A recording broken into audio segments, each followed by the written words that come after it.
Theron Sannai. In our last sermon,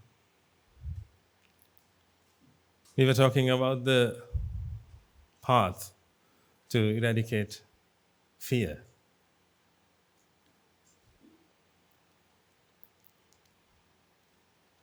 If you can see that path, if you can practice that path, then you don't need God, or you don't need a God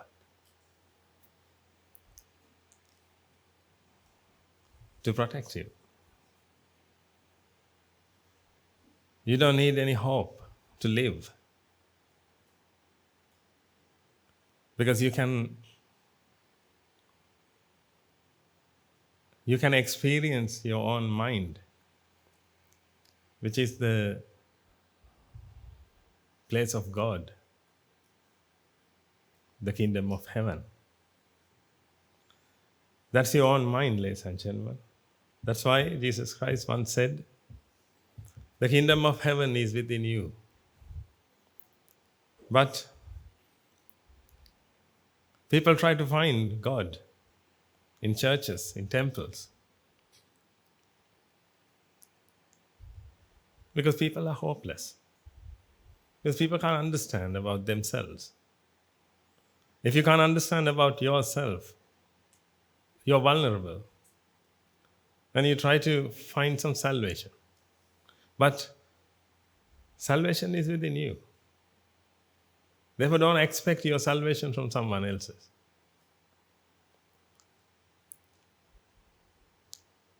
Salvation is within you.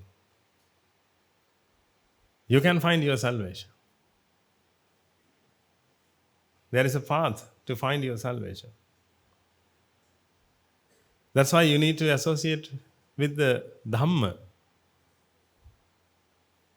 the truth in the world.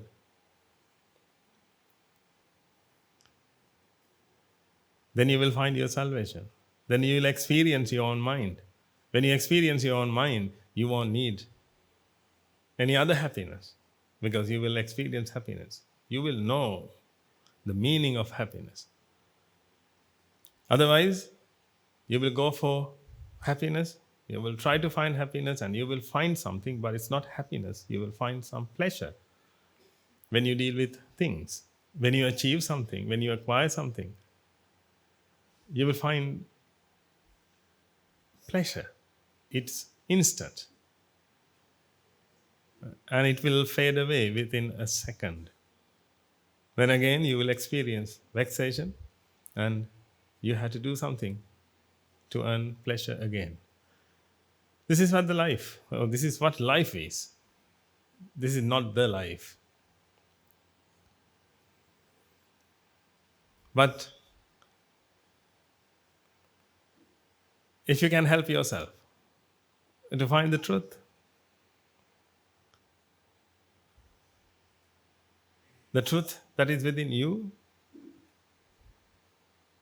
then you will experience real happiness. And after that, you won't have any problems in your life, and you won't have any questions in your life.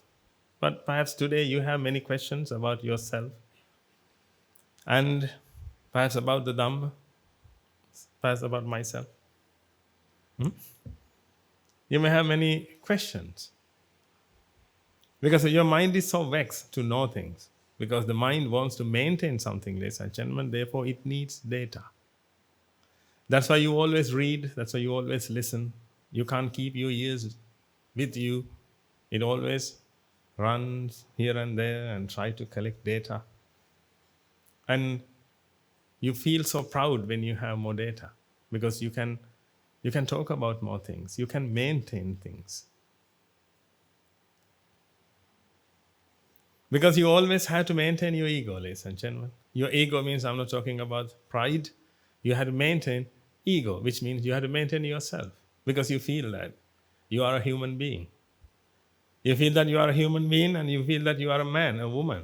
Therefore, you have to maintain a woman. You have to maintain a man. You have to do this. And you can see that you have some sort of style. Sometimes you have a unique style of walking. That's you. Then if you have to maintain that, otherwise people won't recognize you as you.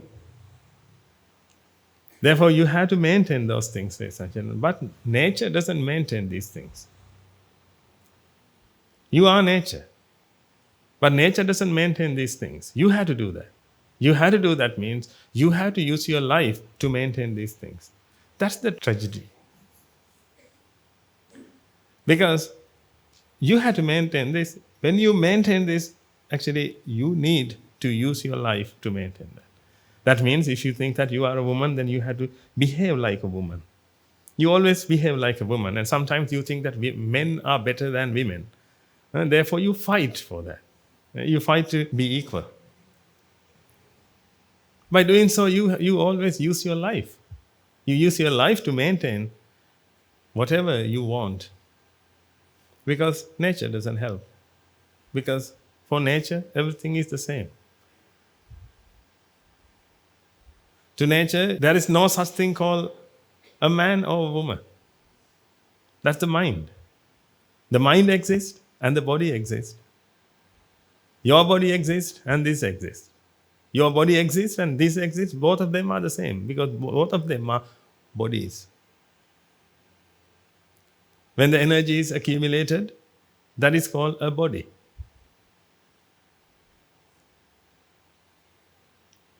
Energy is accumulated here. And there is a lump of energy. Now you can see that. This is a lump of energy. When there is a lump of energy, that is called a body. Therefore, in your body, it's a body. And it has small bodies in your body. They are called organs and cells.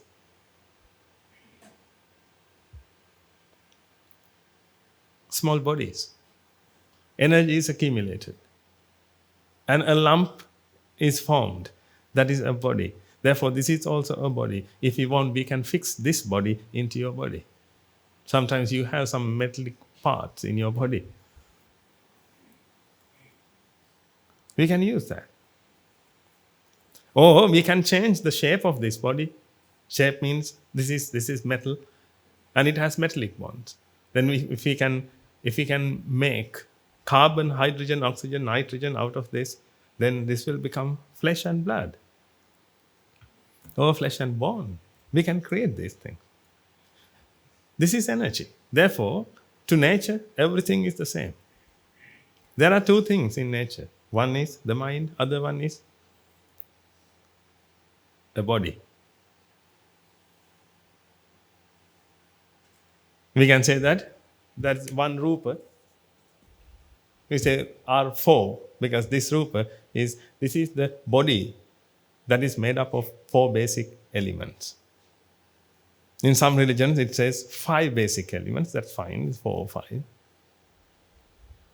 That's 4 basic elements. In that case, your body is made up of 4 basic elements. That is called R4. We can say R4. And other than that, we have the mind. Rupa Vedana Sanya Sankara Vijnana. This is the process of the mind. Then, if you talk about nature, we have only 2 parts. One is the mind, other one is the body. Wherever you consider, you will only find the body and the mind. I said that you can't see. You can't see means, actually, ladies and gentlemen, you can't see R4. You can't see a body. When you see me, you can't see a body. Actually, what you see is your own mind. Therefore, it is not seeing, it is perceiving. When the mind is created, the mind is perceived. That's called vijnana. When that comes to this stage, perception occurs. That's how you see something. That's why I told you can't see anything. You can't see anything because you can't see this color because this color is not in this pen. This color is created in your mind. That is called rupa. The color is created in your mind. After that, it is perceived. That is called vijnana. Then the process of the mind is done. Then you experience something. This is how you experience the world. Otherwise, you can't experience me, ladies and gentlemen. You haven't seen me yet. You haven't seen me and you haven't seen the Buddha. No one has seen the Buddha. That's why the Buddha said that if you want to see the Buddha, you have to see the Dhamma first. And you can't see the Buddha. You can't see anyone. In that case, if you want, you can say the Buddha is nature.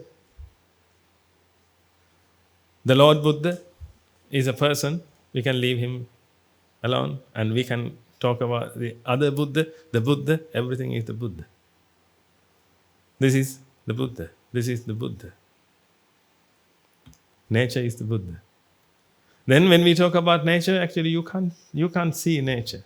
If you want to see nature, you have to see the Dhamma. That's what the Buddha said. So Dhammam passati, somam passati. If you want to see the Buddha, you have to see the Dhamma. Through the Dhamma, you can see nature.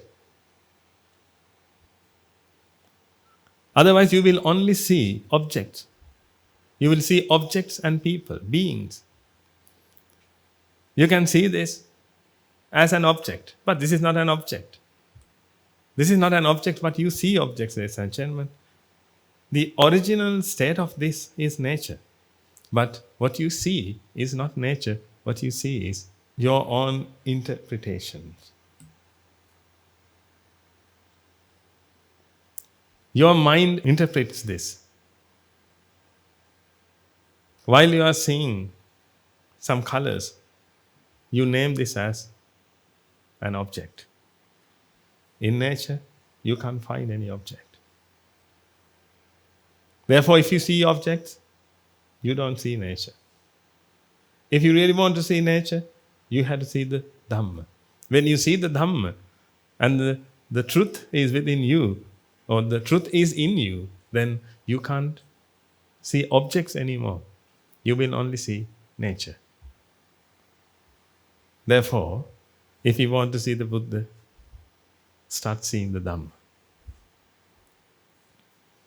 You need the truth, ladies and gentlemen. If you don't have the truth, you can't see anything in the world.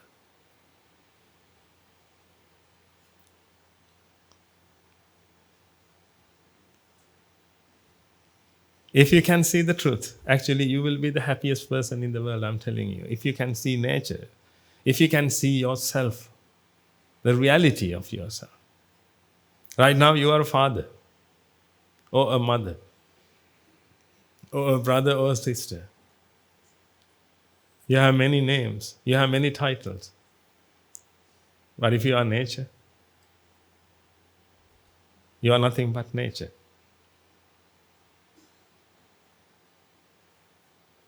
You are as same as everyone. But right now you can feel that you are so special. You can feel that you are someone. And you want to maintain that. To maintain that, you work hard.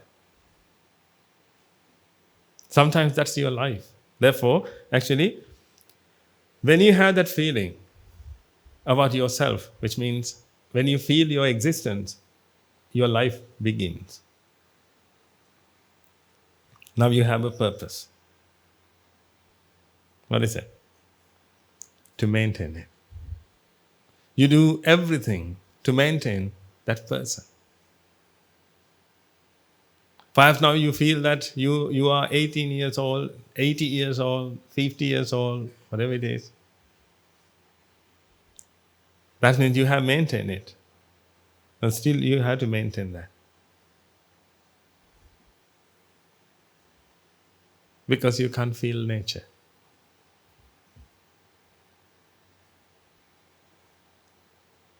Everyone has an ambition to become someone. Ask from them. Ask from anyone. Then they will say that, yes, I want to become that. I want to become this. I want to become a doctor or whoever. That's their ambition. Because people think that you can be someone out of yourself. That means yourself is not enough. You have to create someone out of yourself. When you have that feeling, then you have to go for that, ladies and gentlemen. Actually, that's what happened to you. Then you did it. Sometimes now you are so happy because you became a doctor or an engineer or actor or actresses or whoever. Now you are so happy now because you have achieved your targets. You have achieved your targets and you have to maintain that again. But you do that. You do that because you couldn't see nature. There are two things. You just need to see these things. If you really want to see these things, you need Dhamma. Otherwise, you will see illusions. As I said, this is an illusion. This is an illusion means whatever you see is correct, but whatever you perceive is an illusion. You see some colors, that's correct. Everyone will see that, even an arahant sees this. But you perceive a cube, an object. But an arahant can't perceive that because there is no such thing called an object here. There is no such thing called a being here. But you always see beings, you always see objects. Therefore, you can't see nature. Therefore, you always discriminate between two objects. Which one you like? This one or this one? You always have a choice, ladies and gentlemen. Remember this. If you have a choice, you live in an illusory world. If you have a choice, you have a choice because you have two objects, two choices, two things. And one is better than the other. Just imagine that.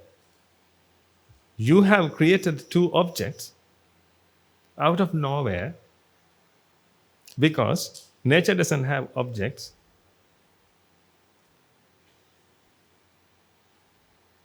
You have created those two. And now you think that the color blue or the blue pen is better than this.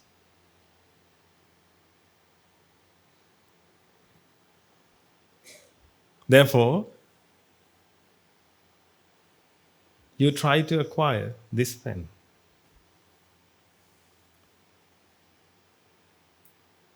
Now you have a purpose in your life, a new purpose. While you are achieving that target, if I ask, what's the purpose of your life? You would say, acquiring the blue pen is my purpose. Actually, that's what it is. If you talk about a life, we had to take a moment of life, ladies and gentlemen.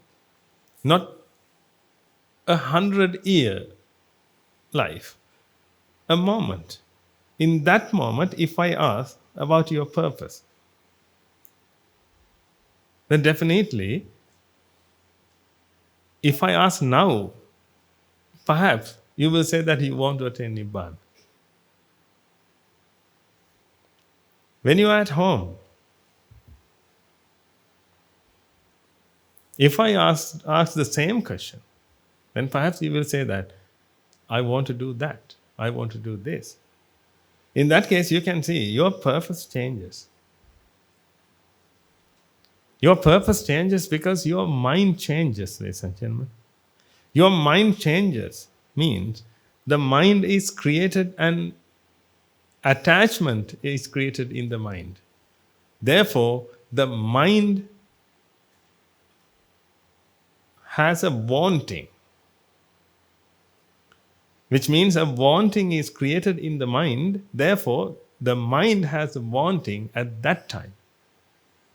Then, at that time, if you ask from the mind about the purpose, then it would say, I want that. I want this. Each time, if you are asked, you will have a new purpose.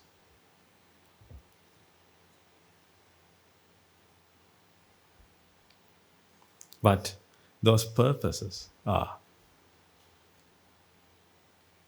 I'm sorry to say this word, childish. Just imagine that. You are in your 50s.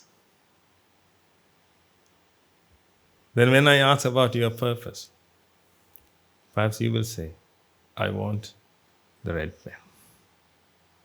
Or perhaps a toffee, a bar of chocolate. That's how it is. Because you always want something.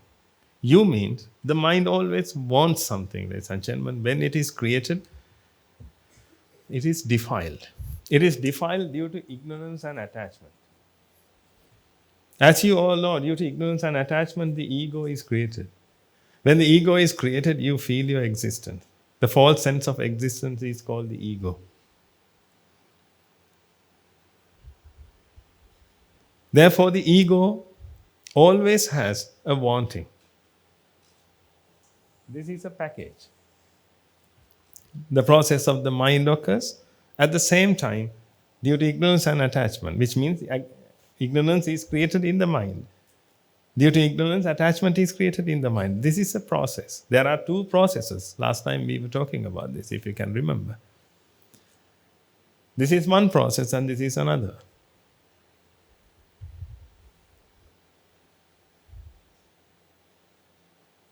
This is the process of the mind and this is the process of defilement. This is how the mind is defiled. The mind is created and it is defiled. When it is defiled, you feel your existence. When you feel your existence, you will have wantings. Because most of the time, you have specific wantings. Therefore, when we have a wanting, it is specific and unique. Your wanting is different to mine. If you have a wanting, it is completely different to someone else's. In that case, you can see this wanting itself is unique and specific. Therefore, when you have a wanting, you should know that you experience the ego. Because the ego is unique and specific. It is special. The ego. That's why you feel so special. And you know that you can't find any other person like you. You are the only person like you.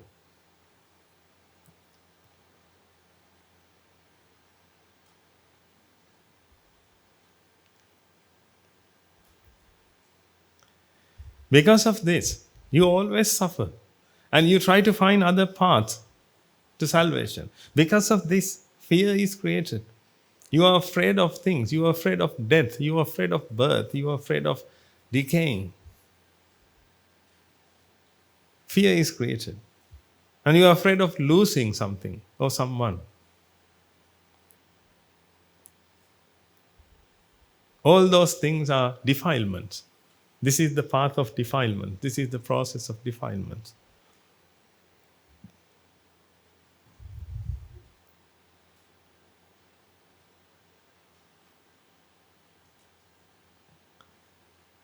This is the only thing that makes your life a hell.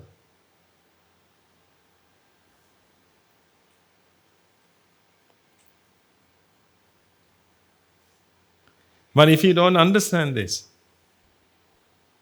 you will have many paths and you will trust many paths and you will practice them. Does that happen to you? You have done this before, ladies and gentlemen, until today. You have been doing that. You have been following many paths. You wanted or you expected happiness, but you always found pleasure and vexation. And you are so tired now. But still you do that. That's why we always talk to you out of compassion to change your path, to change your mind. I can't change your mind, ladies and gentlemen, but I can help you to change your mind. You are the only person who can change your mind through understanding. Nothing can be done forcefully. You have to change your mind by thinking, by understanding. Just imagine this. This is not the problem. Therefore, whatever see is not the problem. Therefore, when you see something, you can't say that, oh, this is so ugly. That's not the problem, ladies and gentlemen. Whatever you have seen is not ugly. That rejection is created in your mind because you have a wanting, ladies and gentlemen, because you are a specific person. You are a unique person. That uniqueness is created in your mind. That is ego. The ego is created, then the ego is an entity, and that entity has many unique things. All your wantings are unique, and they belong to the ego. That's why when we ask you to talk about yourself, you come here and start talking these things, your wantings, your wishes.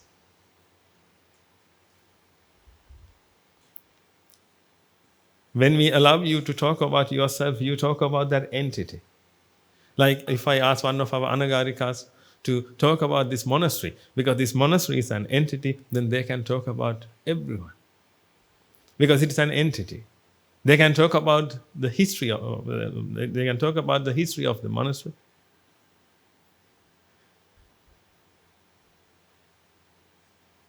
Perhaps about the future. And about other members. But everybody has uniqueness. Because we all are in this entity. We belong to this entity. In that case, we have some certain rules to follow.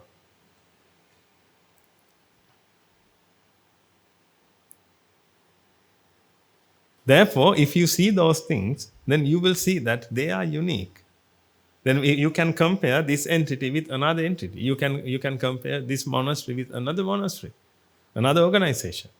That organization is unique and this is unique. Likewise, when we ask you to talk about yourself, you will talk about your wantings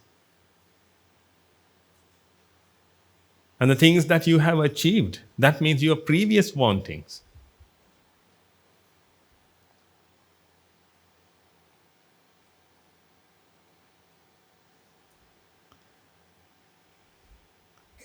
Your experiences.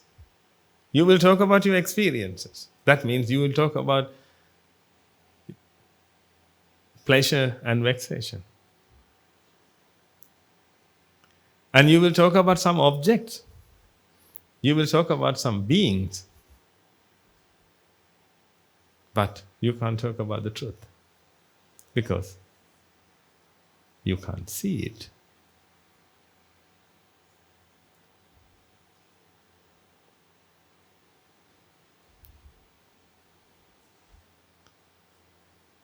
You can only talk about whatever you experience. You experience beings and objects. Then you talk about those things. And they are unique. You can't find this type of cube in the market. Can you? This cube in the market. This is one and only cube. If you can find this cube in the market and bring it to us. In that case, don't you feel that this cube? Can you find this cube in the market? You can search globally if you want. Can you find this cube? When I say this cube, don't you feel that this is so unique? And this is the only cube that exists in the world like this.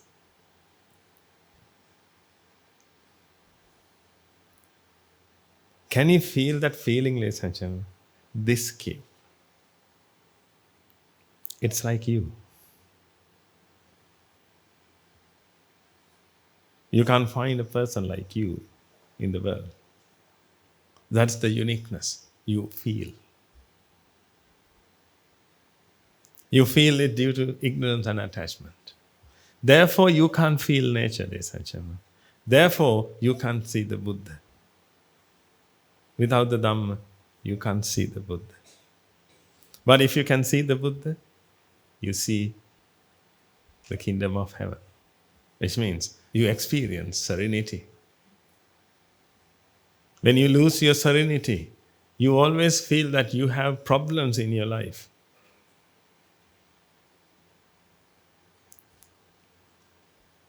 Otherwise, you don't have any problem, ladies and gentlemen. Let's say, when you have to pay your rent, it becomes a problem.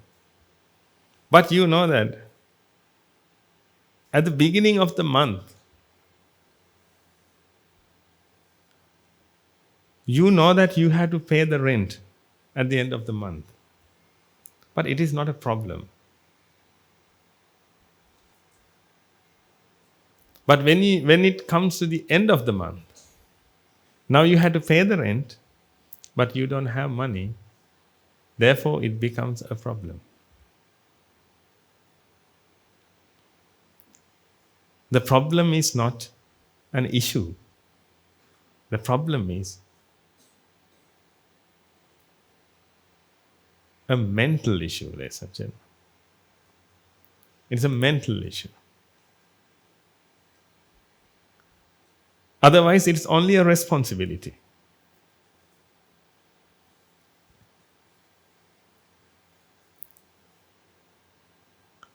But when it is affected, or if the mind is affected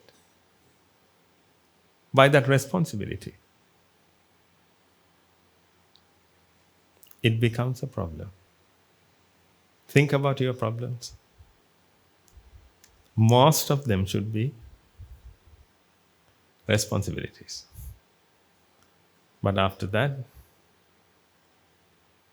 they became problems. Therefore, Arahants don't have problems, but they have responsibilities. They have to solve issues. Arahants don't have any mental pressure. They are not vexed. But there is a responsibility that they have to fulfill. But it's not a problem. But when you have a responsibility, it always becomes a problem. That's why you always talk about your problems. Because it causes mental vexation.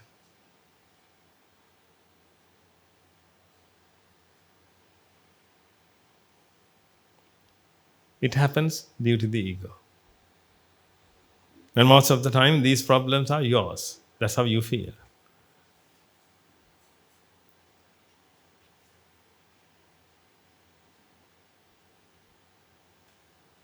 Can you give me one of your problems?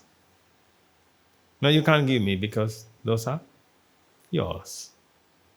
They are unique and special. You can't give it to someone else. Because they are your problems. Those problems are also specific. They are also unique.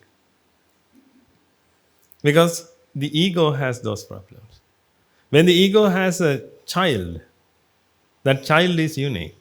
That's why you always name that child as your child. The ego. When the ego has a child, that child belongs to the ego. Because that child is yours. When the ego has a pen, that's the ego's pen.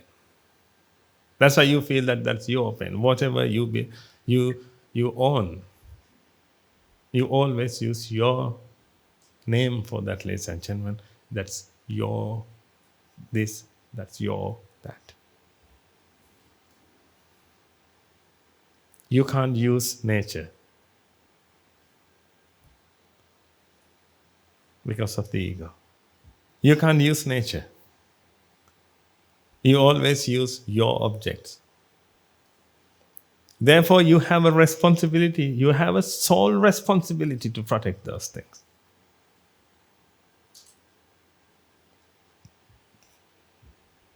You said that that kid is yours. Therefore, now you have to protect him. You are the only person who can protect, or who has to protect. Because that's not nature anymore. But it is nature, but that's not nature anymore to you. Therefore, you think that you are responsible for that. Whatever happens, you always think that you are responsible for that. When you pass the exam, you are responsible for that. That's how you think. When you fail the exam, sometimes the teacher is responsible for that. That's a different story. Just to protect yourself. You always feel that you are responsible for everything, whatever you have. Therefore, you always want to protect those things. You always want to live with those things. You always want to express your ownership.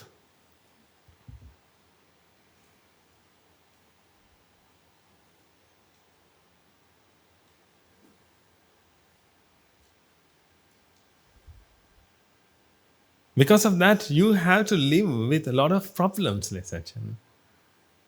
Therefore, if I ask you to write down your problems, then you can categorize them. Family problems, children's problems, spouse's problem, properties, and so on. There are so many. And you think that you can achieve happiness one day. Of course, you can by solving all the problems. Therefore, to do so, write down all the problems and start solving them. How long will it take? How long will it take? 1,000,000 years. 1,000,000 lives. Actually, more than that. Because you won't find any solution. When you find a solution, that will be a problem. Again, at least that will cause to a problem. Then another problem will appear. Then you have to face that. This is how it is. Therefore, try to understand this, ladies and gentlemen.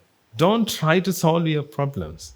Try to give these problems to nature. I know you will do that happily if you can.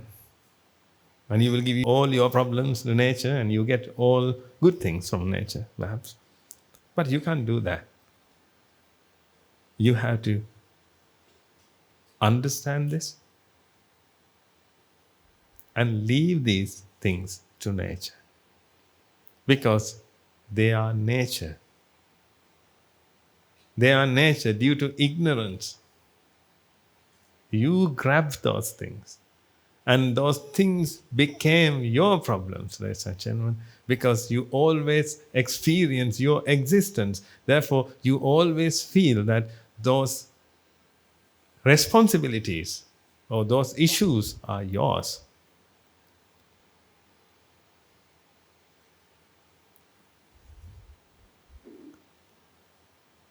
I don't have any problem, ladies and gentlemen.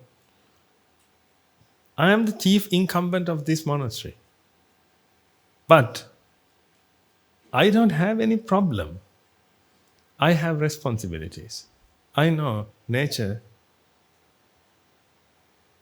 will look after them. I know it is really difficult for anyone to realize that. But you have to realize that. You can't memorize it. You can't just say that, oh, nature will feed my child. Of course, nature will feed your child, but you have to stop telling him or you have to stop expressing your ownership.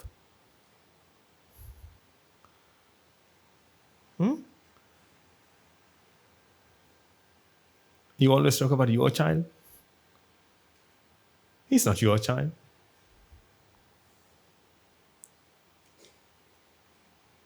You always talk about your body. If this is your body, you have to look after it. Otherwise, leave it. Leave it to nature. Leave and see.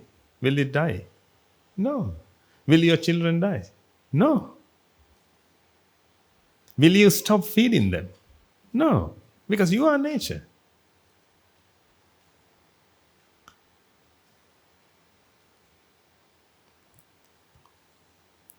Everything will continue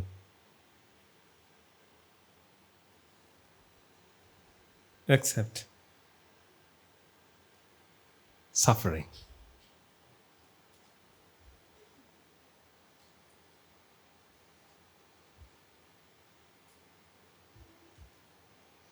Everything will continue.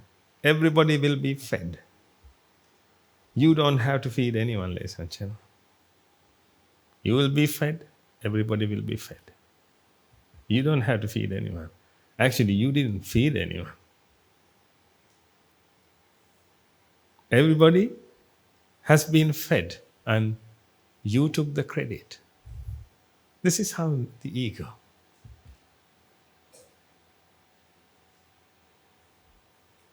This is how ego is. The ego wants the credit all the time. Because the ego wants to express itself. Because the ego is nobody. It's a mental creation.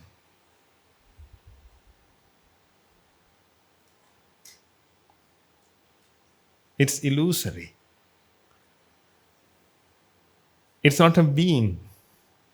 There is no such thing called being, ladies and gentlemen. The ego is a feeling. It's a thought. The false sense of existence. That's what the Buddha said. The false sense of existence. Then you can see that it's a sensation. It's a sense. It's an experience. It's an illusion. Therefore, in this case, you can see the ego is not a person. The ego is not a being.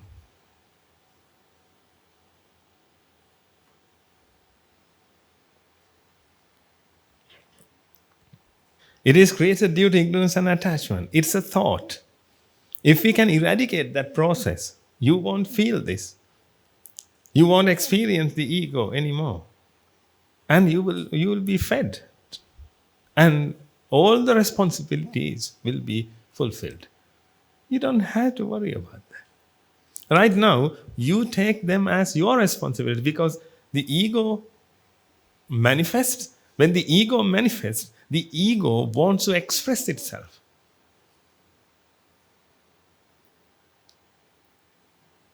Perhaps you have experienced this. Actually, you always experience this. You always want to express yourself. Don't you? Think about that. You always want to express yourself. You like people talking about you.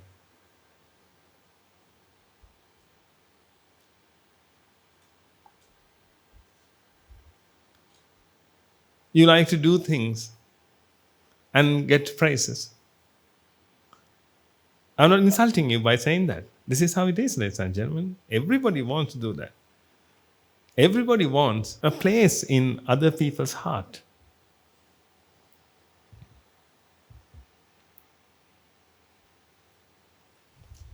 Because of the ego. The ego wants to express itself. Because it's nobody. It's an illusion. Therefore, it wants to express and it wants to prove that it's a being. That's why you always want to prove yourself as a being. When natural incidents occur, you always take them into your account. When I lift this, do you really think that I lifted it? I lift. Huh? Did I lift this? No. To lift this, energy is needed. In that case, we can see energy lifted this. Energy is nature. Energy is used.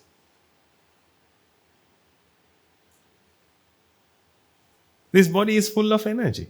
Therefore, when I lift this, energy is used to lift this. In that case, we can see, because actually the definition of energy is work done. The amount of work done is energy. In that case, work done means the force times distance.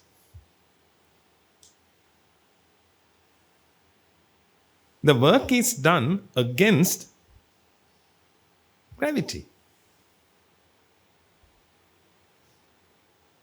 Work is done against gravity, ladies and gentlemen. Therefore, actually work is done. Energy is used. Therefore, energy is used to do this. That means nature lifted this. But the ego wants credit. The ego wants the credit. Therefore, the ego thinks, actually the ego likes to think that the ego is responsible for that. Sometimes when someone commits a sin, they like to take the responsibility. The ego always wants to get the responsibility.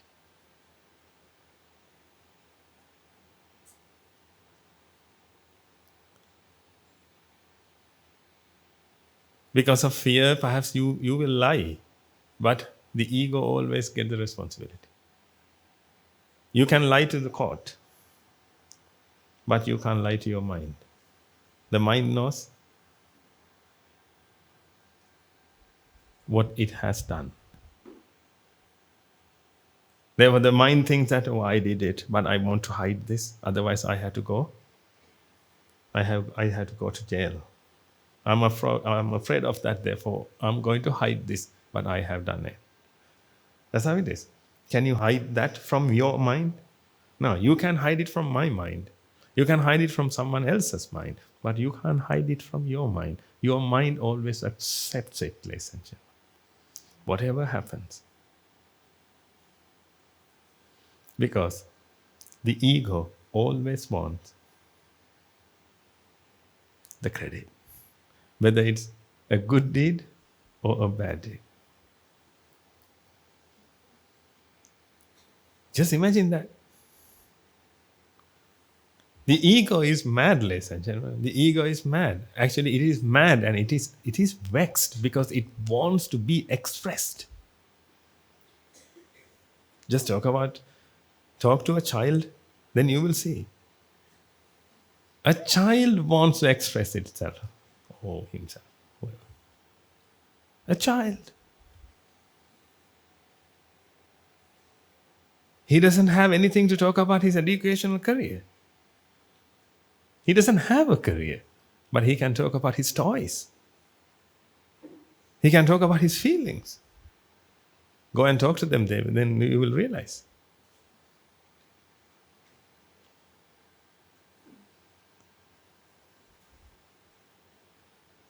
Everybody wants to express themselves because of the ego.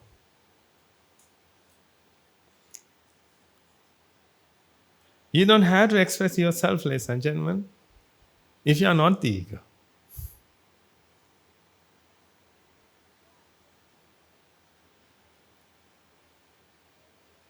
If this is real, you don't have to express. If you are a real doctor, you don't have to talk about yourself. You don't have to prove that you are a doctor. But if you are not a doctor, then you always try to prove.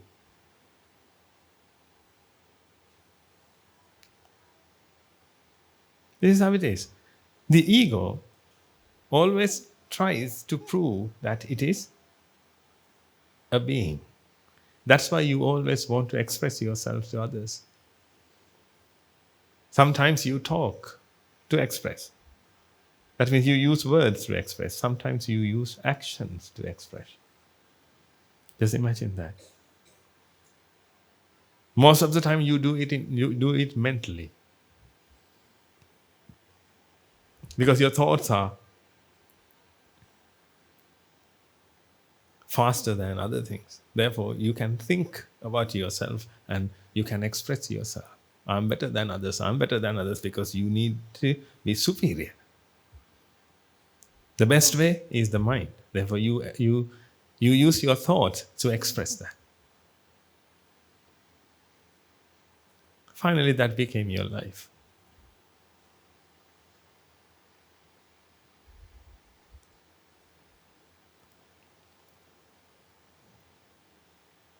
If you can be vigilant, you will see these things. But I'm telling you, ladies and gentlemen, if you are a lay person, of course, you need this. You need this, otherwise, I don't know how you live in this society. But if you want to attain Nibbana, that means actually if you really want to experience happiness or serenity, this is the path. You have to see nature. But nature is within you. You have to see nature. Use the Dhamma to see nature.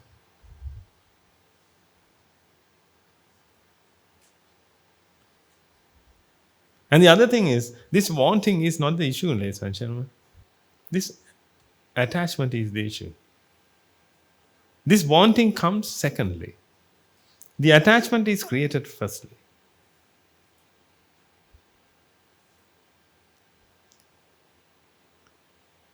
When you have a wanting, you always try to change your view regarding that. And try to eradicate your wanting. Let's take one example. There is a boy, he likes a girl. But he knows that he can't get her hand. In that case, he can change his mind by changing views. Oh, she doesn't have this and that, therefore I don't like. By changing your views, you can change your wantings. Perhaps today you don't have a wanting regarding this pen. But if I talk about this pen and if I add values to this pen, then perhaps you will have a wanting. When you have that wanting is that wanting depends on the view that you got. Then if we can change the view, then the wanting changes. That's how you always change your life. How many times did you change or have you changed your hairstyle in your life? Just imagine that. You have changed it many times because whenever a view came to your mind, you acted accordingly. This is how it is. Because whenever a view came to your mind, the mind is vexed because of that view, the mind has a wanting. When the mind has a wanting, the mind wants to achieve that because of vexation. When the mind has a wanting, the mind is vexed. Then the mind wants to achieve it, then you cut your hair or you change your hairstyle.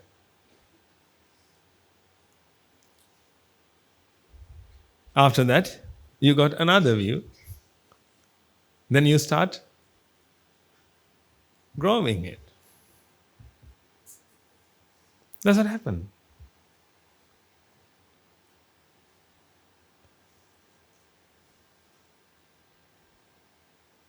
You change things all the time. You change things due to those views. Those views are different.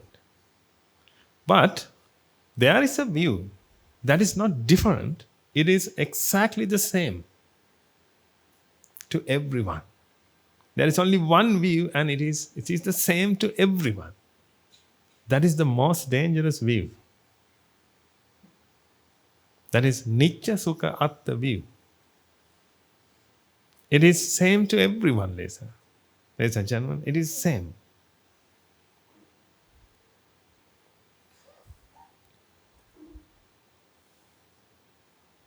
Therefore, we don't have your anicca and someone else's anicca. But your view and someone else's view, there are two different views. Two, not two actually, infinite number of views.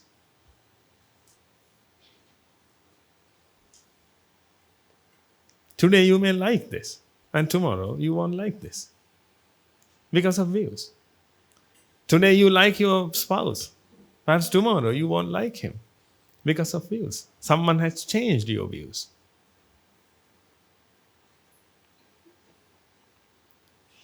But always you have a view in your mind regarding something. Therefore, you always want one thing. You can change, but you always want one thing. Those views are created in the ego. You can change views and you can change wantings, but you can't do anything to the ego by changing views and wantings.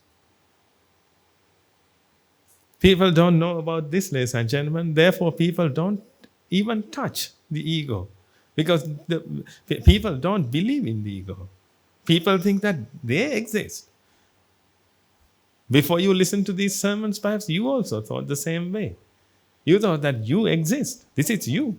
But when you come here, then you came to know about this is a false sense of existence. This is only a false sense. There is no such thing called a being in this world. This is the process of the mind and the body. And there is a defilement process.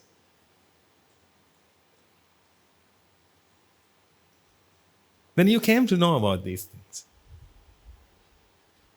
Now perhaps you have understood something about it. Something, I don't know. That depends on your understanding. Something. Perhaps still you believe that this is your existence and somehow you need to find your salvation.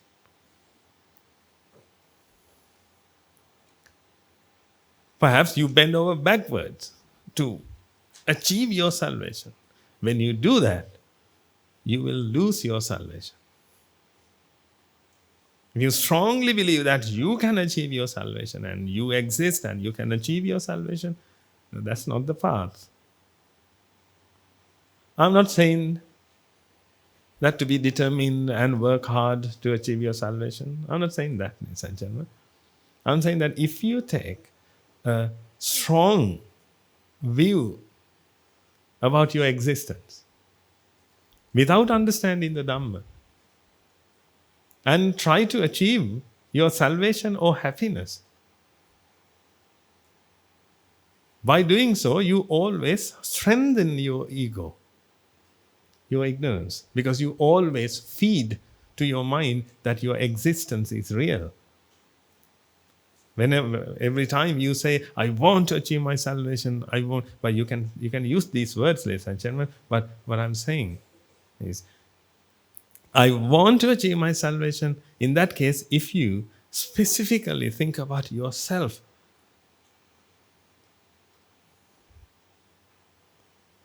a particular person, then it will be a disaster.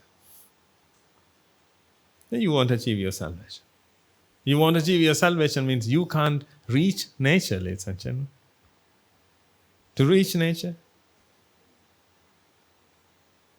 there is only one path, through the Dhamma. Through the Dhamma you can reach nature. That means you can become nature.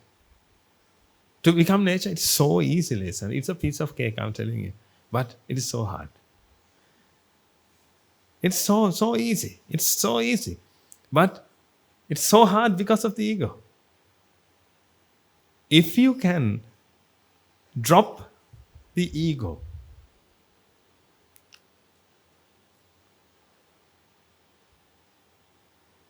You become nature.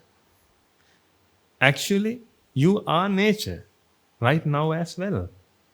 But you feel that you are a different entity. That's a feeling. That's a false sense. That false sense is created by ignorance and attachment. If you can drop this, which means if you can erase this or cease the process by eradicating ignorance, you won't feel the ego anymore and you will stay the same. Right now, you are nature. Because of the ignorance and attachment, you can't feel it. If you can eradicate ignorance, you won't feel ego anymore. Then you are nature. But before also, you were nature. That's why I told you, this is very easy. This is very easy, but the path is very hard. Path is very hard means the ego doesn't let you do these things because the ego doesn't want to commit suicide.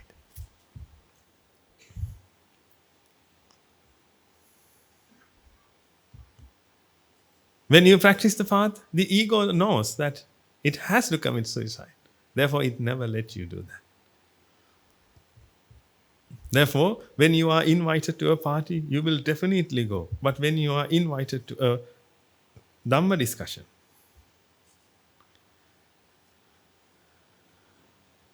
most of the time you will try.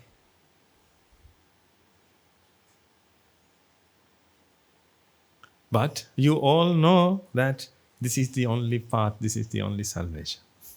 Because you have listened to the Dhamma, ladies and gentlemen, but still the ego doesn't let you practice this path. Try to understand about the ego. This is the only issue, ladies and gentlemen. This is the only hurdle you have. Otherwise, you can experience nature.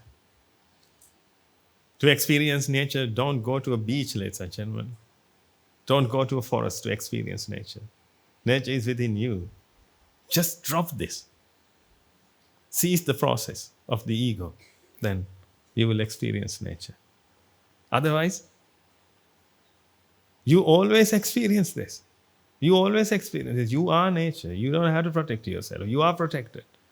You don't have to think about yourself. You are protected due to karma. Have you heard about karma?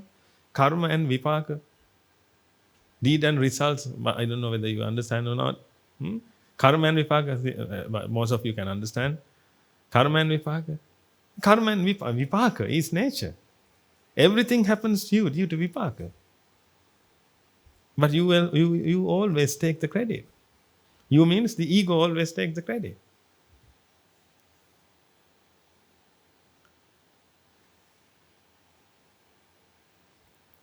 Let's assume that you want to feed your child, but the child doesn't have vipaka to eat.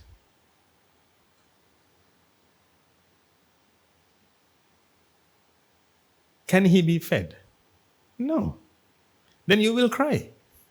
Because you always feel that that's your responsibility and you couldn't fulfill your responsibility. You always need vipaka. That's why we always ask you to earn merits to attain Nibbana, ladies and gentlemen. It's not easy.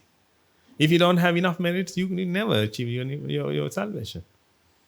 Therefore, don't blame any other. Don't put the blame to other people. Try to think. This has a logic. If you don't have enough merits, you never achieve your salvation. You never meet a good teacher. Even though you meet a teacher, you won't understand him. You need enough merits to do that. Because merits means, again, vipaka. You need vipaka. You need to pour water into upper tanks. Then you can open your tap and take some water. If you don't have water in there, in upper tanks, then you can't drink water. You can't take water. Always you have to put in. That's why the Buddha always asks us to practice, earn some merits and practice the path.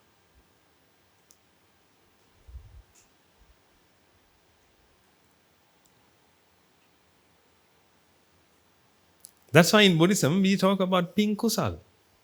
You always have to do ping and kusal. Ping means you have to earn merits. When you earn merits, you will have good vipaka.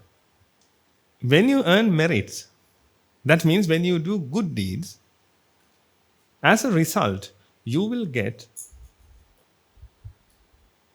comfort. I would say sapa vipaka for that. That means vipaka with or vipaka that gives or that vipaka makes comfort. Sapa vipaka. I think that's the easy way to use this. Sapa vipaka. When you earn merits, you always gain sapa vipaka. When you help someone, you can earn merits. When you give something, you will get it back. This is a primary and fundamental theory in this universe. Whatever you give, it will be given to you. Jesus Christ said, Prophet Muhammad said, everyone said that. Whatever you give, you will get it back.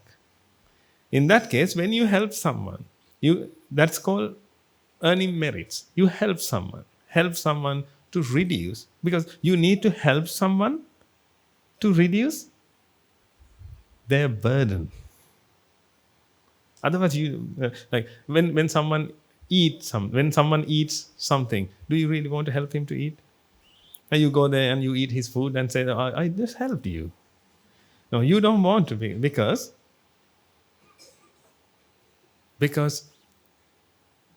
he didn't struggle at that time. When someone struggles, when someone has a burden, then they need your help. Then you can reduce it. When you reduce someone's burden, that is called help. Then when you help someone, you reduce someone's burden, and your burden will be reduced when it comes back. That means when you earn merits, it will come to you. It will come to you to reduce your burden, and one day it will reduce your main burden. Your main burden is the ego, whether you know it or not. This is the main issue. This is the main burden you have. That's why you need merits to achieve your salvation. Somehow, you should know these things, ladies and gentlemen. When you practice the path, you need to earn merits as much as possible. I don't know how. We have talked about a lot. And you take, because you have to spend some time to earn merits. That's why we always ask you to come and associate with these people. When you come here, and whatever you do is meritorious. Because this is not your home, but this is your home. Because you don't own this place. But when you go home, that house belongs to you. That family belongs to you. Then you always talk about yourself. You always talk about the ego. But when you come here, you know that this is for everyone. This belongs to everyone. Therefore, whenever you do something, when you sweep the floor, you can earn merits. Somehow, you need to earn merits. When you earn merits, you will have a chance to meet a good teacher. You will have a chance to understand the Dhamma. And you will have a good chance to help yourself. Otherwise, you never help yourself, ladies and gentlemen. You like to help others. Again, I'm telling you, when you practice the path, you always try to help others to achieve their salvation. Because of the ego. The ego doesn't want to commit suicide, but the ego will help others to attain Nibbana. Be careful. Especially monks and anagarikas. You all have to be very careful. Hilsravikas. Otherwise, you will help others to achieve their salvation because of the ego. The ego doesn't like practicing the path. The ego wants to help others. Then the ego feels superior. Preaching the Dhamma is so dangerous.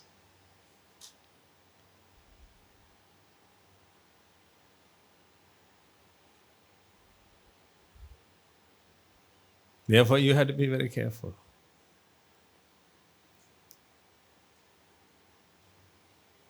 Most monks are destroyed because of this.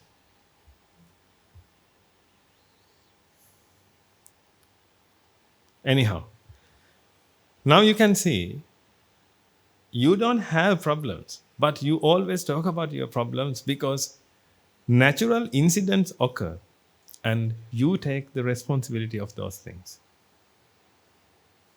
because of the ego. The ego always takes the responsibility. Therefore, you always suffer. You always regret. When you think about your past, that became your past. Just imagine that. Those natural incidents. Natural incident occurred, ladies and gentlemen, but now you are talking about your past. Let's take an example. Someone touched the body. I can't say your body. Someone, I think 5 years ago, someone touched the body. Touched the body. Because of that, a mind was created. 2 incidents occurred. Touched the body and a mind was created. Who has touched the body? Whose body was that?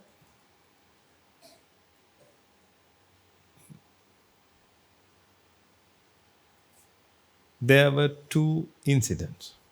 There were 2 natural incidents, ladies and gentlemen. But you felt that that person touched my body. And because of that, you still suffer. You try to remove that from your mind by thinking that no, he didn't touch or whatever. Sometimes you have practiced something, ladies and gentlemen, to forget that. Sometimes you inject your brain to kill those cells. You inject something. There are some methods to forget things. Then finally you will forget the path to your home. Now, however, you forget those things because it's so irritating when you feel about your past. Some people commit suicide by thinking that that's the best solution.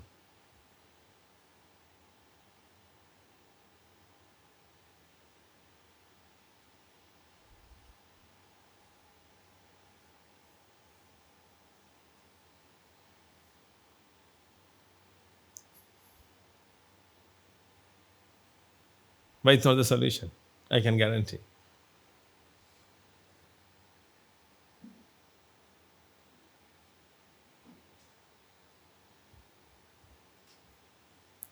People can't tolerate their past most of the time. They always think about their past and they try to change. They always think that if I could change my past. They always think that. You don't have to, ladies and gentlemen. You don't have to. Natural incidents occur. Don't get the responsibility of those things. But you always get the responsibility of those things due to the ego. Therefore, you need to eradicate the ego. You need to cease the process of the ego. If you can see this, we are so lucky, ladies and gentlemen. We are talking about the process of the ego. We are talking about the process of the mind. We are talking about things that are made up of 4 basic elements. Do you really think that we can find these things?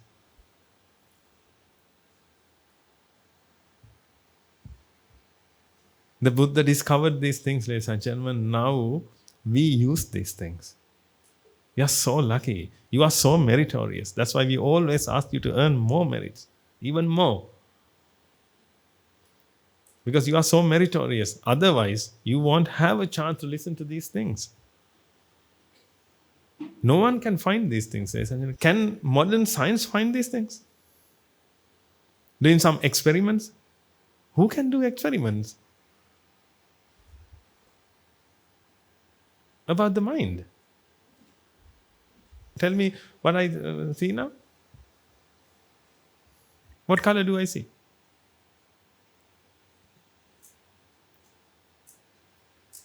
You see blue perhaps. What color do I see? You can't tell. Then how can you do some experiments? When your observation and my observation are completely different. And how can you come to a conclusion? In that case, scientific method can't be applied into this. But the Buddha found this, ladies and gentlemen. Found means the Buddha discovered this. And we have the Dhamma. Therefore, we are so meritorious and we are so lucky. That's why we always ask you to use this. Use this and try to understand.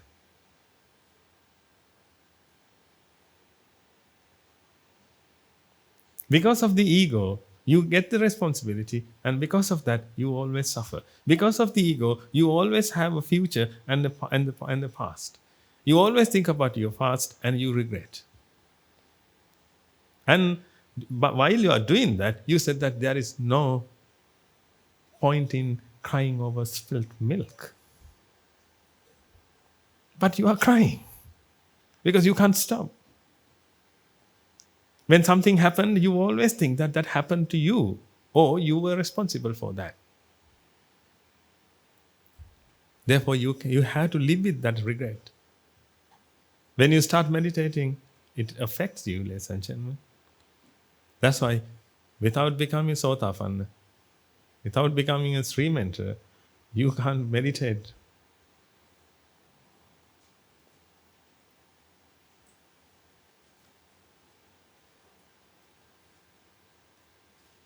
When you meditate, you have to struggle with your past because you have a past. If you are not a Sotapanna, then you have a past. If you are not a Sotapanna, you are a person. If you are a Sotapanna, at least you have seen the ego. Then you realize that this is the ego. When a thought comes to your mind regarding yourself or a self, then you know that it's the ego. Before that, you didn't know about the ego. Then you thought that that's you, and those things happen to you. Therefore, you always regret about your past.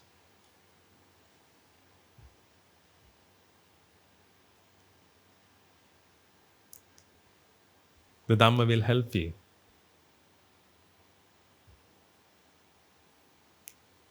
The Dhamma will help you to see nature. Look, nature doesn't have any problem.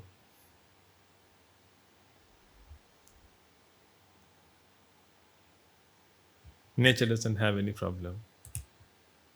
Nature doesn't have any problem. I don't have to show trees and waterfalls. Nature doesn't have any problem. But this has a responsibility. This is used, ladies and gentlemen, but it doesn't have a problem.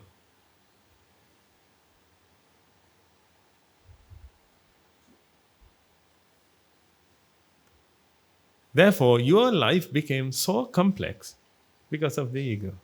Otherwise, you will be like wind. Get ready to die. Can you? Get ready to die. If you can't die, of course, you suffer.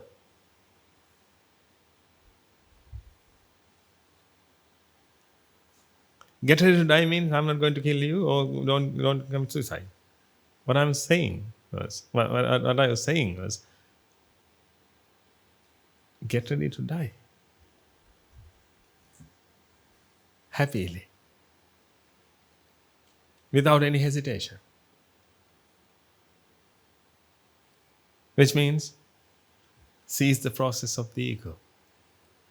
When you cease the process, the ego won't be created. Then there is no one to die. But now you are afraid of death because there is someone to die.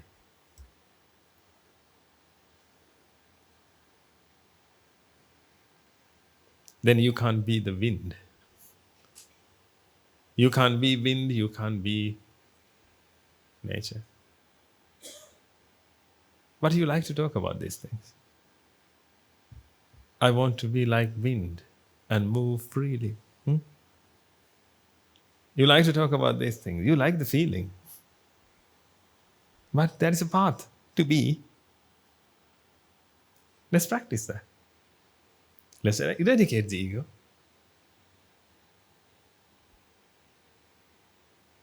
And now we have seen the path, ladies and gentlemen. That's why I told you, you are so meritorious. You have seen the path. Otherwise, how can you define the ego? What is the cause of ego? If I ask, let's say, when a new person come to this, a novice, come to me, if I ask, there is a path to salvation, find it. But do you really think that he can find it? No. When you come to us, when I went to my teacher, when you come to us, we show you the path. We show you the truth. Perhaps it is really difficult for you to understand, but we show you the truth. At least now you know about this R4, and this is R4. This is also a rupa that is made up of 4 basic elements, and that is not tangible. That is not visible. This is a lump of energy. This is the body. Therefore, everything is the body. Now, this is a body. This is a body. And your body is also a body. Apart from that, the mind. Apart from that, the ego, the process of the ego. When we take these 3 things, we can explain about your life. We can explain your life, ladies and gentlemen. You always talk about your body, which is R4, your body and other objects, which is R4. Then you talk about your experiences. This is the process of the mind. And you talk about yourself. This is the ego. Everything is explained. Everything is explained. Now you tell me, what do you want to eradicate? This, or this? You tell me, then we can help you to do that. Which one? Which one has to be eradicated? This. The ego has to be eradicated. You don't have to eradicate this. You will experience everything that you have experienced so far, ladies and gentlemen. Don't worry about that. But this is the problem. This is the issue. You suffer because of this. You regret because of this. You are burdened because of this.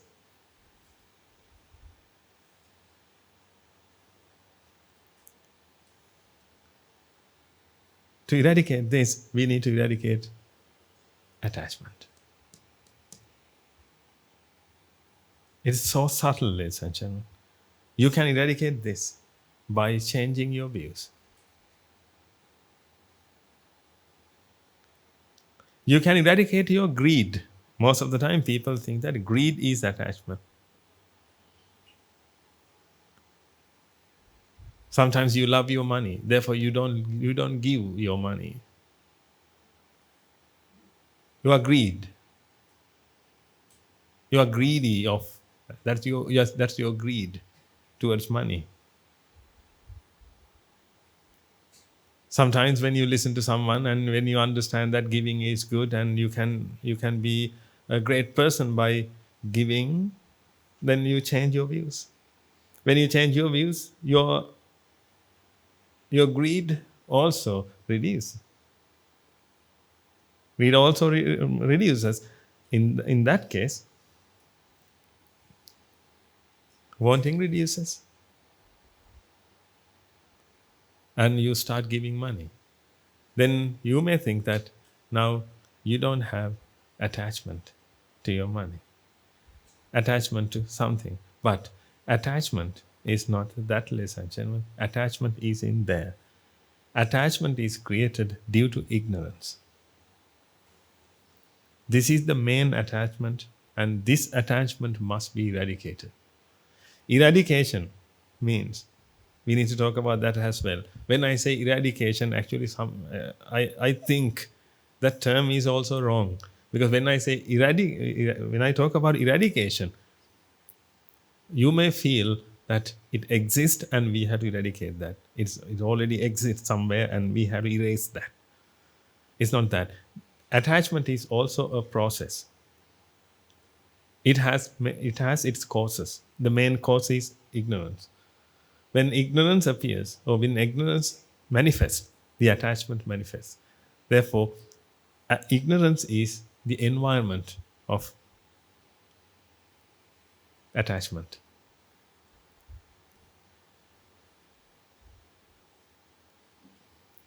That's why the Buddha showed us the path or the truth.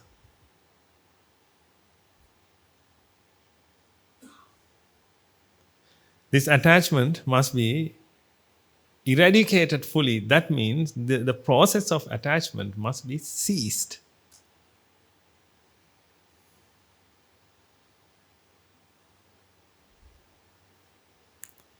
Completely, fully. Otherwise, it will grow.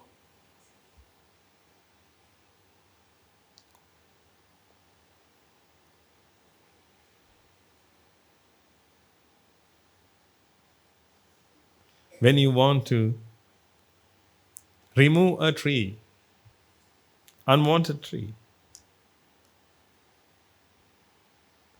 then you have to take it from its root. Yathapi mule anupaddave dalhe chinno pirukko punareva ruhati. The Buddha said. When you want to get rid of a tree, you have to remove it from its root. You can't cut, you can't trim. When you trim, it will grow. When you cut, it will grow. It will grow again.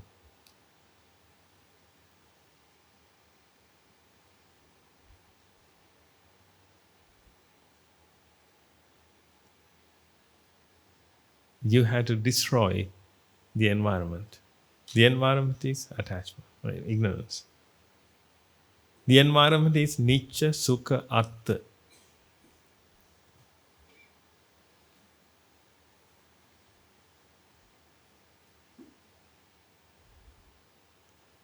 In this Nicca, Sukha, Atta environment, attachment manifests.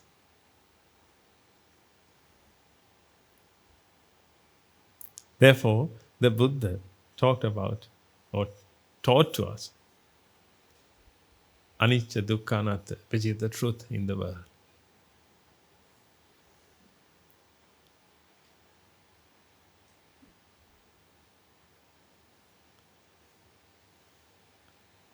This is the environment. The Buddha said, this attachment is created in that environment. That the Buddha said, use some words called Priya Madhura. Priya Madhura environment. I would say pleasurable. Pleasurable environment. That pleasurable environment is Nicca, Sukha, Atta. In that pleasurable environment, attachment manifests.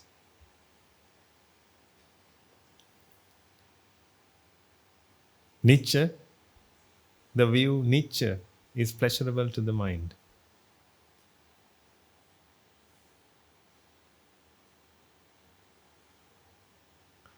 It is pleasurable because of ignorance.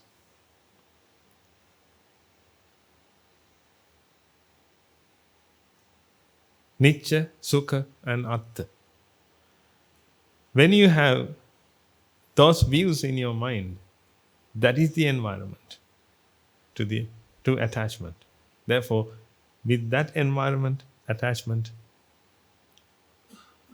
manifests. We have to eradicate that environment by understanding anicca dukkha anatta and by practicing. Practicing means by applying anicca dukkha anatta to your life, your experiences. Whenever you see something, anicca must be applied, dukkha and anatta must be applied. If you don't know about anicca, you have to learn. You have to learn and apply. Learn and apply. You should have a strong understanding about anicca. Otherwise, when I say that there is no such thing called objects, you won't understand it. You will definitely think that I am mad. There is no such thing called objects. There is no such thing called beings. I know it's really difficult for you to understand if you think that everything is niche. If everything is niche, sukha and atta. Atta means unique and special. That's how you feel. You always feel that everything is special and unique. That's why you think that this is specific and this is special and unique. That's why you can't find this pen in the market. Because you think that this pen is unique. That's why you can't find this pen in the market. If every pen is the same, can't you find this pen in the market?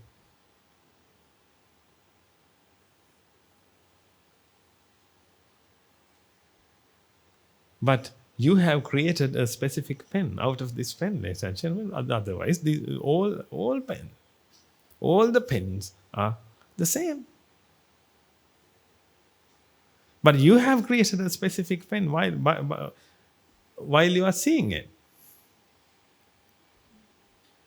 Therefore, whatever I show you, you make it specific. Let's try. What about this? This is specific. This is special. Therefore, we can't find this pen in the market. What about this? Now we can't find this in the market. Now we can. We can find, because this is nature and everything is nature. You can find this in the market. But now you can't find, because now you have seen an object. It's a very special object, unique object, one and only object.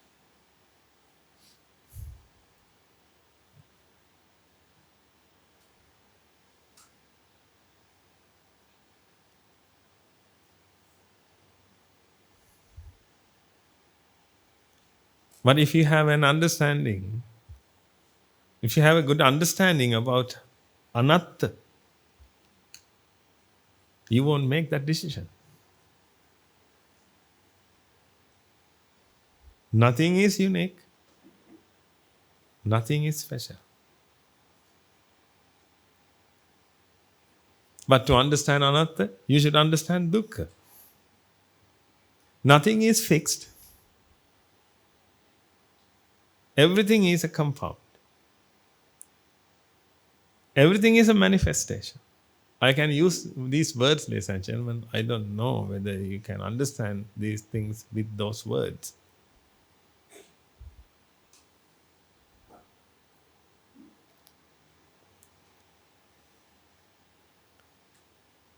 Everything is a compound. But the problem is you have learnt about compounds when you do chemistry in your school, when you study. But those compounds were fixed. Can you remember? Sodium chloride was fixed. Then we knew that sodium chloride is sodium chloride.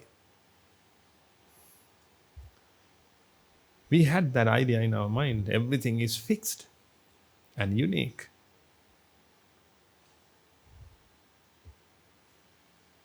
because our minds were so ignorant.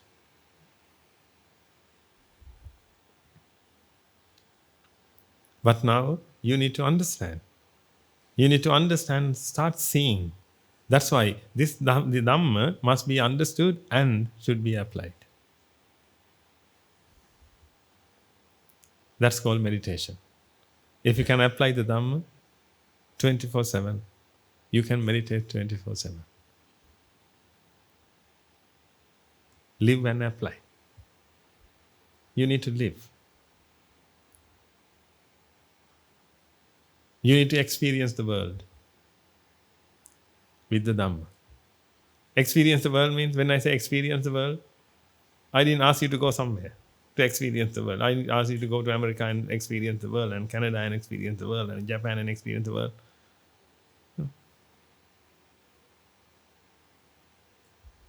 Experience the world. Experience the world means experience your own world. Otherwise, there is no such thing called a world, ladies and gentlemen. You have your own world. In your world, this is a pen. This is a fixed and unique object. But if you can eradicate the ego, this is a compound. This is a compound, and this is a lump of energy, but colors are created in the mind. Then you will see, whatever you have understood about the Dhamma, that will be your world. Therefore, Arahants also have worlds, their own worlds. Their own world means, when an Arahant, which means a mind, when a mind is created, the color blue is created. Those minds are aggregated and a shape is created. That shape manifests only that mind. Therefore, that's the world to that mind. You can't experience that world. Therefore, when I see this, you can't experience what I see. You can experience what you see. That's the world. Otherwise, apart from that, there is no such thing called a world. But in your mind, you think that the world exists because you have seen the world before, you have seen something, then you can imagine that world exists.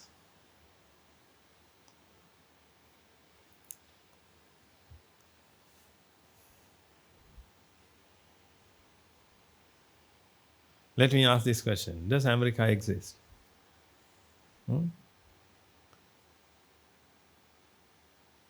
What do you think? Right now. When you say no, people definitely think that you are mad. Because America exists. How do you know? What is America? What is England?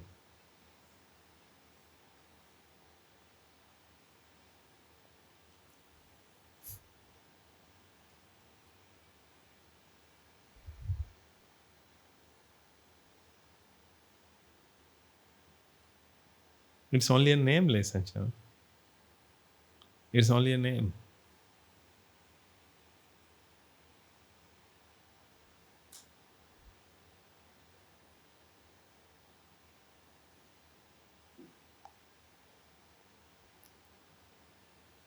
You can see something. That's your world. And you can imagine what you have seen by using your memory. By using your memory, you think that you can say that was exist. But that was exist, that means that was exist, not America, your world.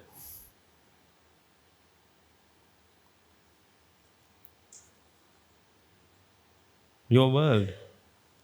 Does Colombo exist?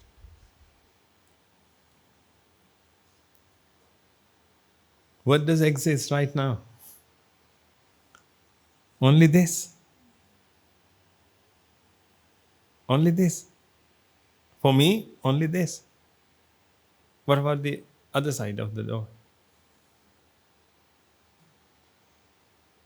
Does that exist? I know it's really difficult for you to deny this, but does this exist? What color?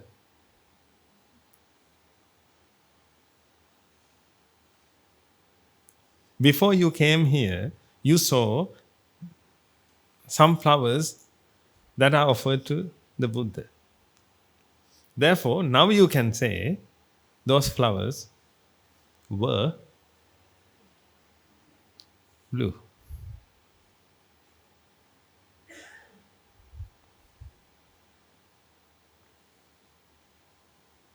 Again, you are talking about your own world.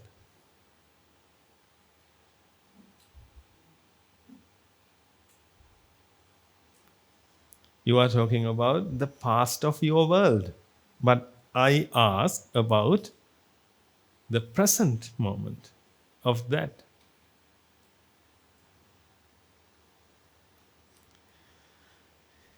If the color is created in your mind, this is the world you experience, ladies and gentlemen.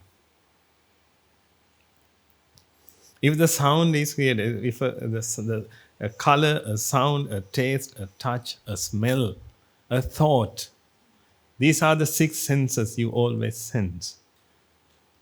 If these senses are created in your mind, your world manifests in your mind.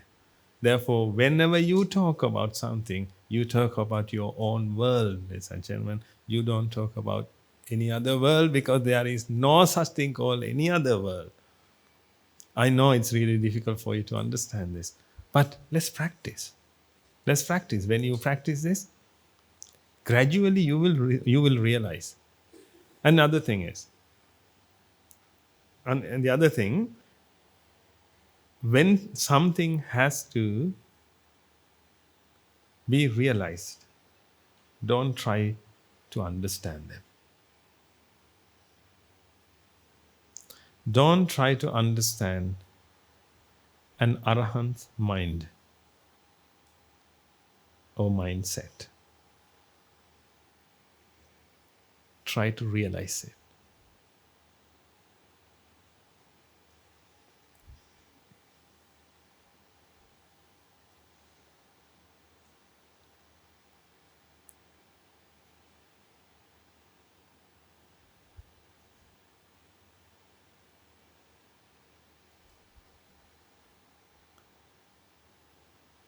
But I will help you to at least to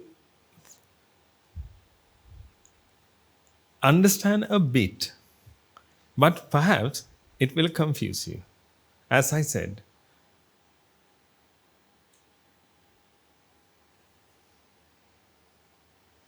about the world. Perhaps you all believe that the world exists.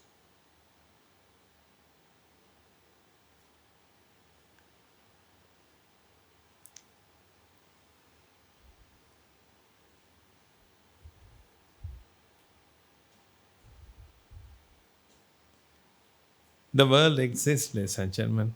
This world. But not colorful world. Not a colorful world. Not sounds.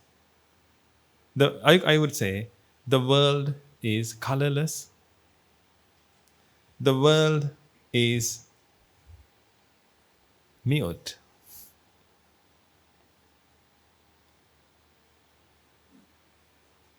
Tasteless. Because the world exists. The world consists of thing, or actually the world consists of energy. Energy doesn't have sounds, energy doesn't have colors. Colors are created in your mind. Sounds are created in your mind. Therefore, in your mind, you have a colorful world. Thus, I told you,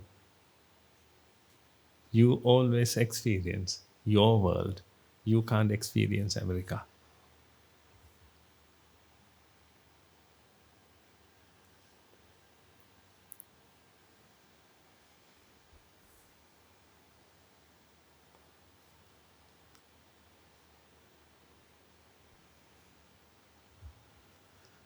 Did you get the point? You can't experience this world. This is the world that is made up of four basic elements, full of energy. This is energy. Therefore, when you see this, actually you can't see this. What you see is colors that is created in your mind. Therefore, that becomes the world. When you talk about a world, you always talk about your experience.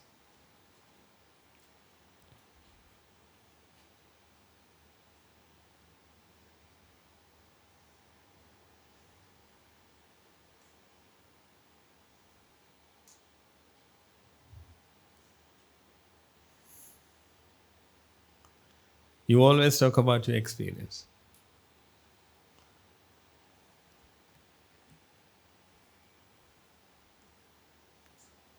But you always worry.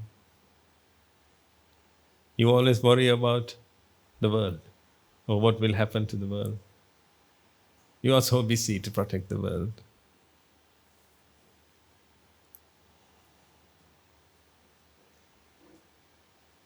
The world that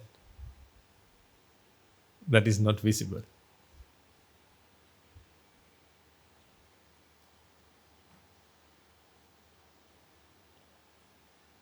Everything happens due to the ego. Therefore, learn the Dhamma. Learn the Dhamma and apply. Anicca dukkha anatta is the key. Because our main target is cease the process of attachment completely. We had to remove it from its root. The root of attachment is ignorance. We had to completely destroy that environment.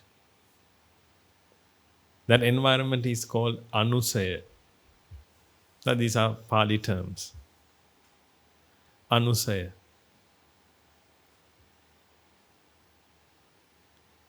We had to completely erase that anusaya, completely wipe it out. But when we have anusaya, when we have that bit of environment, what will happen? Attachment will grow. Again, attachment. When I say attachment, it's not the attachment you have with other objects. This is the main attachment. This causes to the ego. This causes the ego.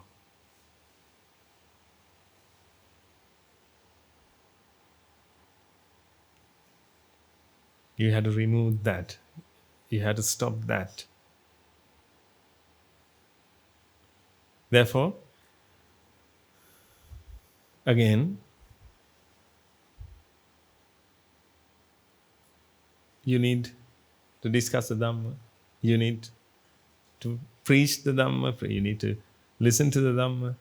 However, you have to live with the Dhamma. Live with the Dhamma means you have to live with anicca dukkha anatta. Let your mind get fed.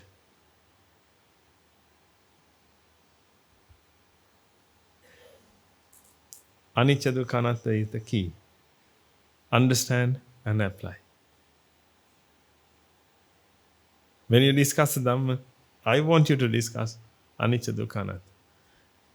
First of all, understand about yourself. Self means understand about your life, actually. The life, perhaps you waste or you have wasted.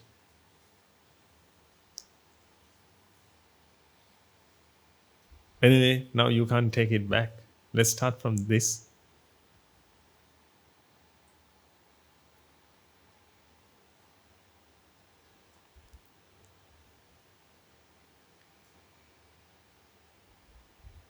Most of the time, you waste your life. To stop that, again, you need to understand the Dhamma. You need to understand the Dhamma and think that, think whether it is the real path.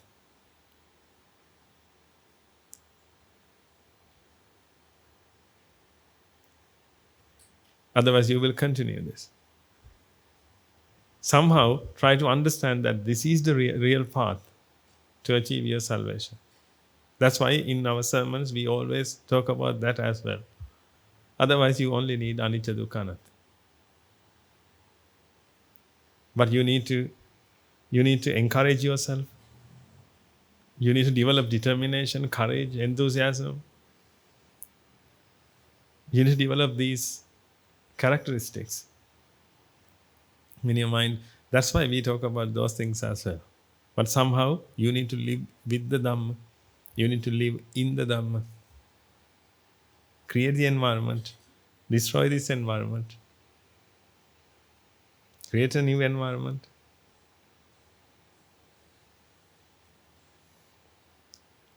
Then this won't be created anymore. Then you will experience the kingdom of heaven.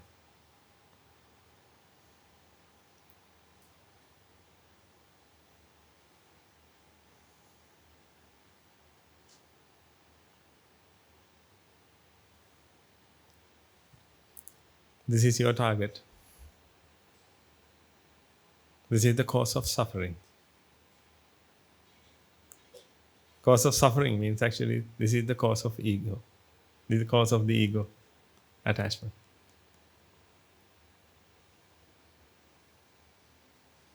The Buddha said dukkha samudaya. Dukkha samudaya. The Buddha said dukkha samudaya. Dukkha means the ego. Dukkha is not suffering, but they got the translation. Now they have a different story.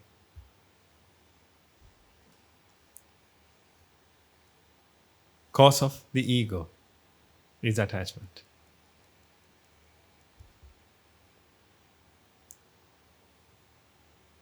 Therefore, target the attachment, and to seize the process of seize the process of attachment, you need to eradicate ignorance. Therefore, always discuss, always think about the truth.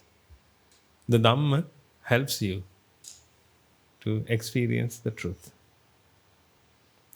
As I said before, I think 3 weeks ago, I told you the truth should be created in your mind. The truth can't be found in the Dhamma. The truth can't be found in the Dhamma. When you associate with the Dhamma, the truth is created in the mind. When the truth is created in the mind, ignorance doesn't have any place. If the mind doesn't have ignorance, attachment can't be created. Then the ego can't be created. Your problems are sorted.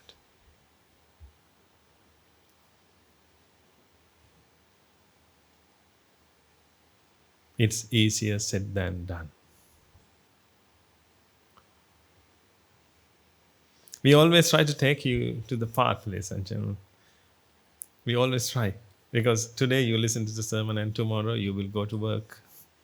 And you will associate with ignoble people. They are good. I'm not saying that they are bad, but they are ignoble. They don't believe in these things, and they don't have the truth, and they are not meritorious. They don't have a chance to listen to the Dhamma. They don't know about these things. They only believe in their existence. Therefore, they live like human beings. Therefore, they are good and bad. When you associate with these people, you can be good and bad. but you can't be noble. When you associate with noble people, you always will be good, but it's not enough. Then you will be noble.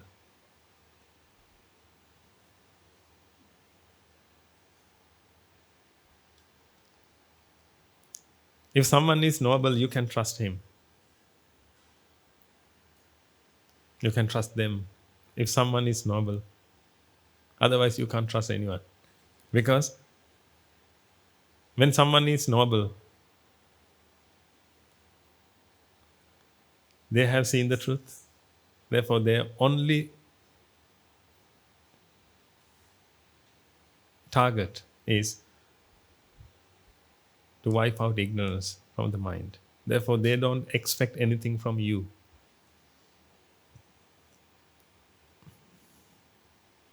Therefore, you can trust. But good people are not trustworthy. They are good when they are good.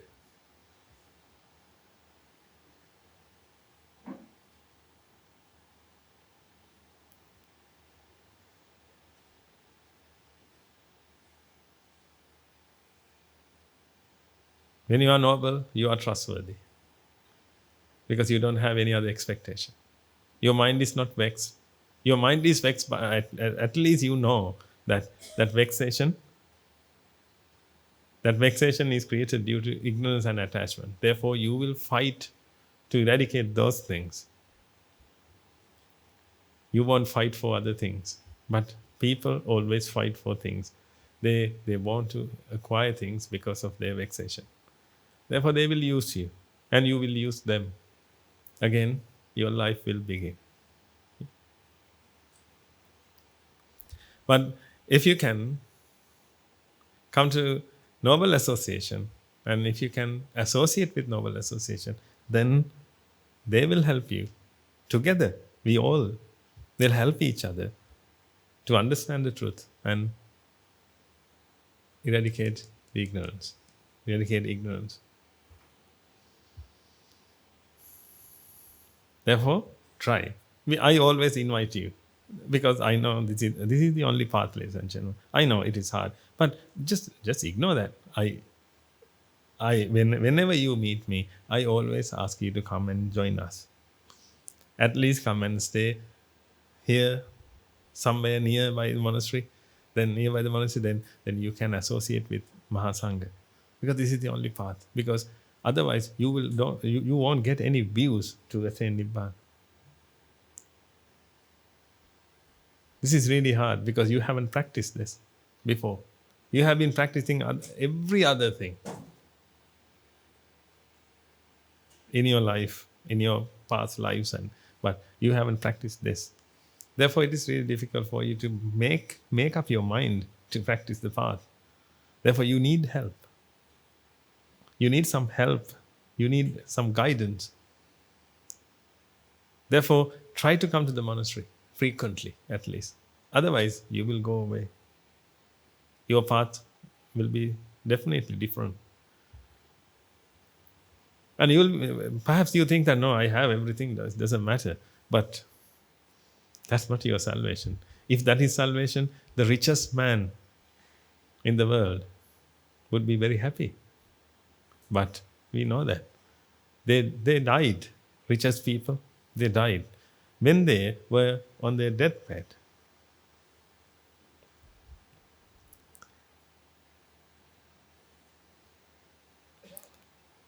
When they were in their deathbed, actually they told the truth. But it is not the complete truth. They always said, I had everything, but I feel that I missed something. But if I met them, I can't meet them now because I'm not going to go where they went. If I met them, I would say, not something, you missed everything.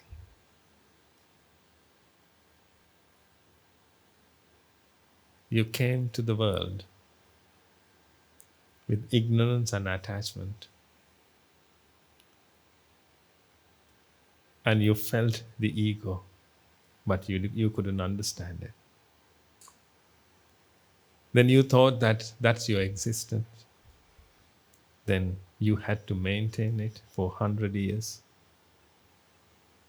Then you died empty handed. Your wealth is in the world. Someone else uses it. You left the world empty handed.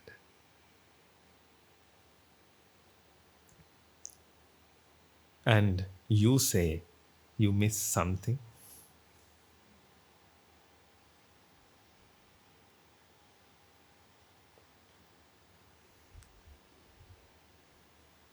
They missed everything. Don't try to be rich, ladies and gentlemen. Try to be serene.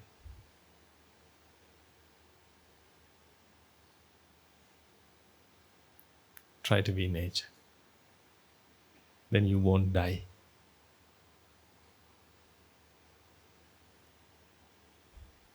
I'll see you next week.